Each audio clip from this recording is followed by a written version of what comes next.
All right.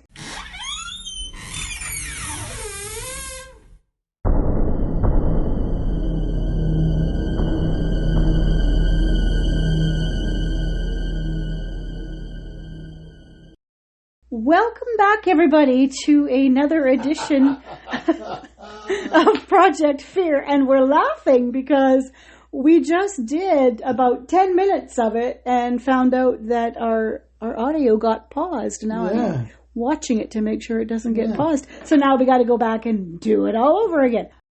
But that's okay. Our opinions are still here. So what we did today was watch the very first inaugural episode of Project Fear, which is Sweet Spring Sanatorium. Yeah. And we were really looking forward to this. Yeah. It came out yesterday. We just had time to watch it today and really, really enjoyed it. First off, the editing was, and I was so pleased, exactly like we saw on television. So we know that this crew did all their own editing. So that was good. And we got to see a few things that, we didn't normally see that much of on the television, on the network channel. And that's a little bit more about their personalities. Mm. Now, we did see a little bit on TV when they would go to, their little sites and do their skidooing or whatever, their little activity was. Their activity was. But this time, all that stuff was in the beginning. So as they were gearing up, getting ready to go, we saw quite a bit of the personalities. Yeah. Dakota kissing the mirror. Licking them. Yeah, well, I thought that was kind of funny. And they were all laughing at him, so that was funny. So you could tell that they all have a really good... They all live in the same house. Except for Chelsea. Well, yeah. She's somewhere else because she's married now.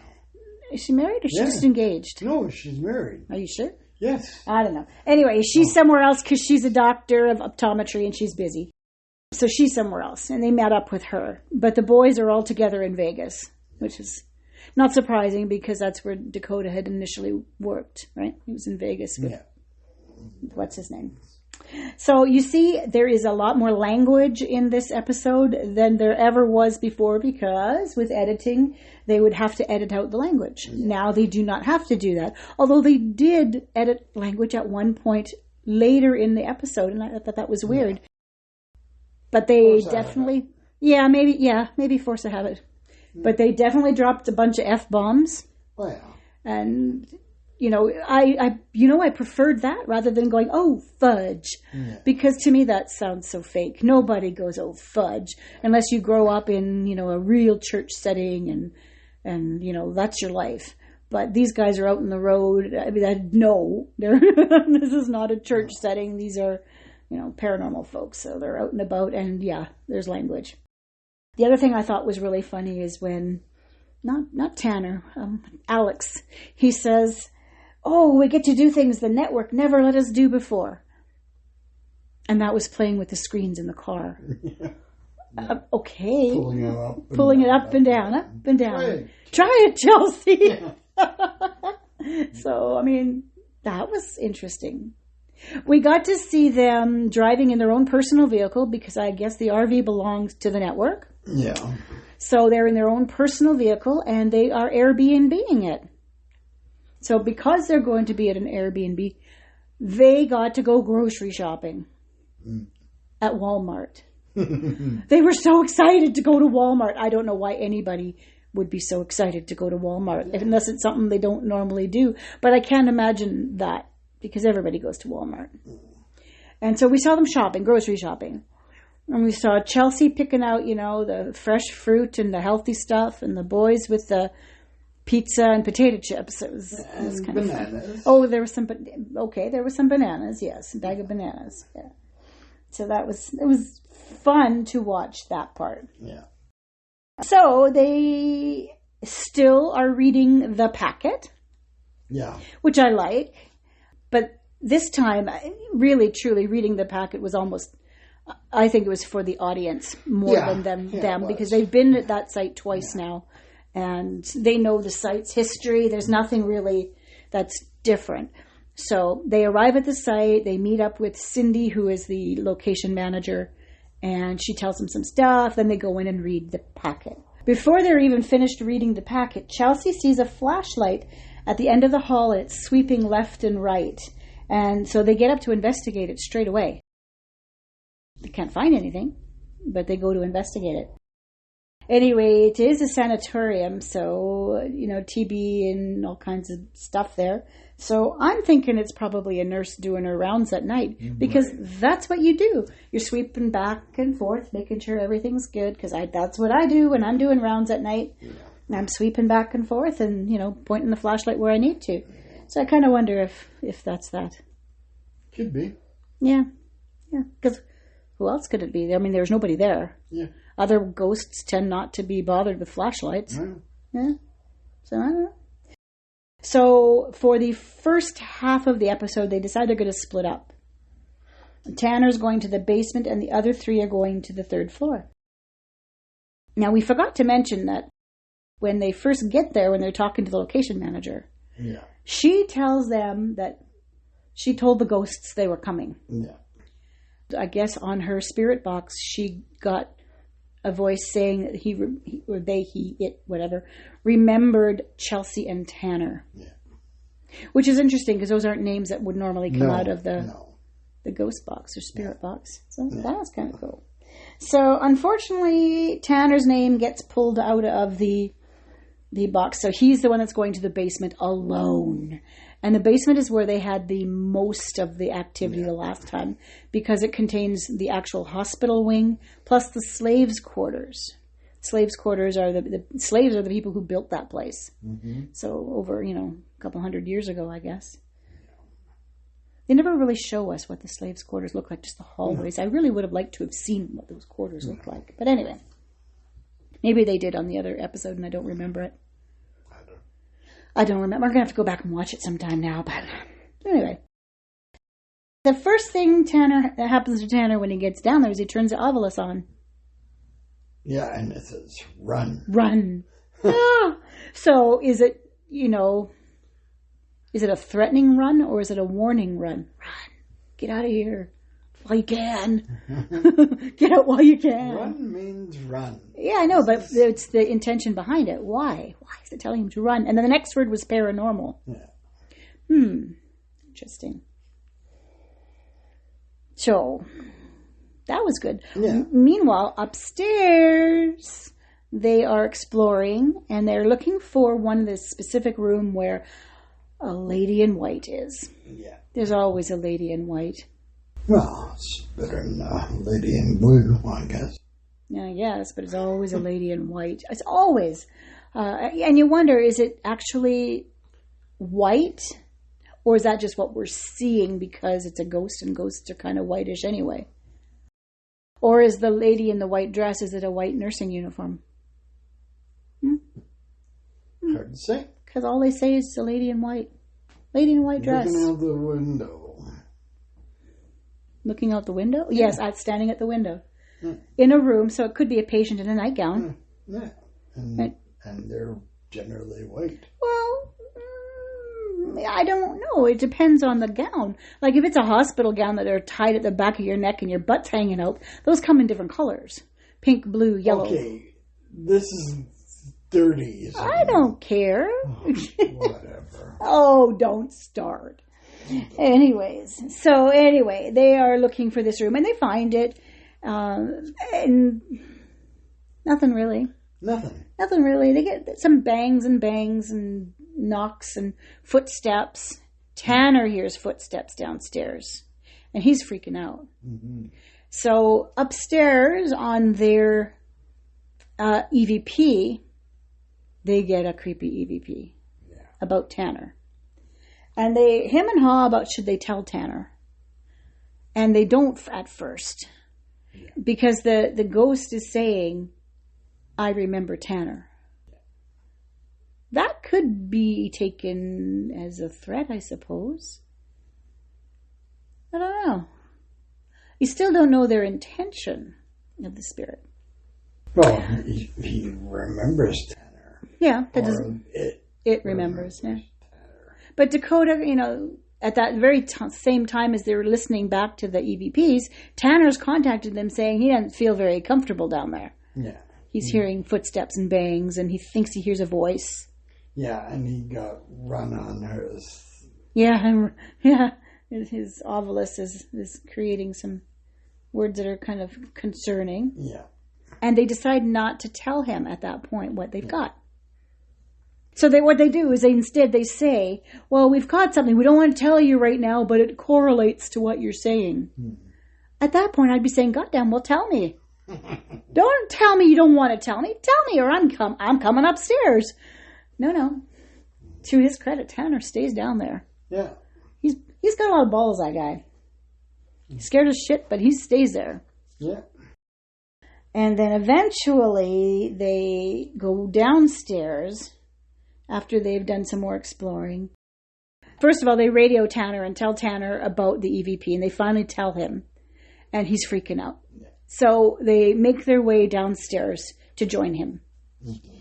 That's when they're in the slave quarter area. Anyway, they take a break, they go outside to kind of regroup, and then they go back inside, and this is where all of them are 4 together, and that's when they're going to sit down and do the spirit box. Yeah. But before they start, Dakota says, we're going to use a piece of equipment we've never used before. Okay. And then he says, because, and he puts his air quotes, someone said that we're not allowed to use it because they've made it famous on their show. Really? So a spirit box can't be used by anyone on any other show because it's been used on that Ghost show. Adventure. Just fucking say it. So Zach's giant ego. Yeah, I just find that one crazy. Yeah. And that they were, well, I guess he was the producer of Destination Fear. So he can set the rules. Which I think is really stupid to say they can't use a spirit box because you've used it on your show. That's like saying you can't use a voice recorder, you can't use the ovilus, you can't use anything, you can't use a camera because I've used it on my show. Just stupid. And that shows insecurity. Yeah. You know, why are you so afraid of letting other people use it? Baby, that's it's not like it's your creation. Anyway, so they sit down to do the spirit box, and it's funny because at first they don't know how to use it, and so they're sitting there and it's noisy and he's adjusting the volume and they're asking questions, nothing's coming out, and then this creepy, I have never heard a creepy laugh come out of the spirit box like that. That gave me goosebumps. Well, I was like, oh my God. Yeah, it's, they were asking, do you remember Tanner? Do you remember Chelsea? Oh, yeah. And then they laugh. Yeah, and then just after the laugh, or shortly after the laugh, you hear 2 distinct different sort of screams come out of it. One sounds like Tanner, and one sounds like Chelsea. And that's when the spirit box shut off. Yeah. It lost power. Yeah. It's like, holy shit. Yeah. Holy shit. Yeah. So they freak out, as anybody would. When something's mimicking your voice, especially in a scream, that's kind of freaky. Mm-hmm. And at that point, they go outside again, to get some air and cleanse themselves. And that's when Dakota says their next thing is they're supposed to break off and do their sleeping alone, which they're still going to do in this new series. Yeah. And do they want to do it? Now, it's like he's asking them if they still want to do it, but basically he's pushing them to do it. Yeah, no, we need to do this. So they agree that they're going to sleep apart. And then he reminds them that around about 3 a.m. is when it really ramped up the last time. So it's about 1 o'clock when they're going to go their separate ways to sleep. And they're going to be alone for at least 4 hours before they leave. But around about 3 o'clock, so that's the 2-hour mark, is when things are going to get crazy. They're anticipating that. Yeah. And then we break until the next episode. And we have to wait. We have to wait a week. Yeah. Because, and you know what, that, I agree with doing that. I agree with dropping them weekly. Because that gives you something to look forward to rather than binging a whole bunch all at once. So for those of you who have been following us, and I know there's a bunch of you that have, because I see the numbers and it's really awesome, there are no credits. Yeah, because you can't remember who they are. Well, yeah, but, you know. Oh, come on. It's something that I comment on every time, so for me not to comment on it would be wrong. In the beginning, you get the Project Fear splash page and everything. I don't remember seeing credits in the beginning. Because I'm just saying I don't. It is. I know that. I'm not saying I'm just saying we don't. So no credits, and maybe that'll come eventually. I don't know. It's not really a big deal. It was very well done. Yes, the editing was, top-notch quality. Like, you can really tell the passion that they have for it. Oh, for sure. And the skill with the cameras, with the mixing of the audio, with the editing. Yeah. Yeah. In the very beginning, Dakota had said that when they were filming Destination Fear for the network, it was all their equipment, all their editing. They did everything. They just handed the episode over. Yeah. You can tell. And you can see it. And yeah, you can tell that he's done it himself. He's obviously educated in that stuff. Yeah. Camera work and all that stuff. Yeah. All that stuff. It's a technical term. And yeah, you can see the skill, and I was really impressed. Yeah, and you can see the passion in their work, and and you can tell that they want to be there. Yeah. Well, 128,000 people liked it too, because that's how many people watched it on day one. Yeah. 128,000. Yeah. That's pretty impressive for a YouTube channel. Yeah. And the very first episode. So I'm so pleased that they are. Set us some kind of record. Probably. I wouldn't be a bit surprised. Yeah. I'm really looking forward to watching the next one and seeing where this channel goes. I'll continue to watch because I've really enjoyed these guys. I enjoyed them on the network, and I'm going to enjoy them on YouTube. And thanks to who? Me. Thanks to you for what? Introducing you to. Yes, you did. Oh, God, he's never going to let me forget that. Never. Because at first I didn't like Destination Fear. Oh, it's stupid. I didn't like all the yelling, running, and screaming. Because I didn't understand. Well, it was not the like concept. That feeling. Oh, God, don't get me started on. Let's not do Most Haunted again. I don't ever want to do Most Haunted again. I hate that show. And if you actually listen to one of our episodes when we commented on, you'll know I detest Most Haunted, and I'll never watch it again. Yeah. Oh, God. But I didn't understand the concept. Yeah. So I didn't like it. But once I kind of realized that it was all about trying to make themselves scared and overcoming it. No, I didn't listen to you. But anyway, I know. What? Anyways, folks, that is our episode for today. Thank you for joining us. If you have any ideas of what you might like us to review next, by all means, drop us some comments or messages, email us, whatever. Tweet us. In the meantime, have a great afternoon or an evening. See you next time. Happy hunting. Happy hunting. Bye now.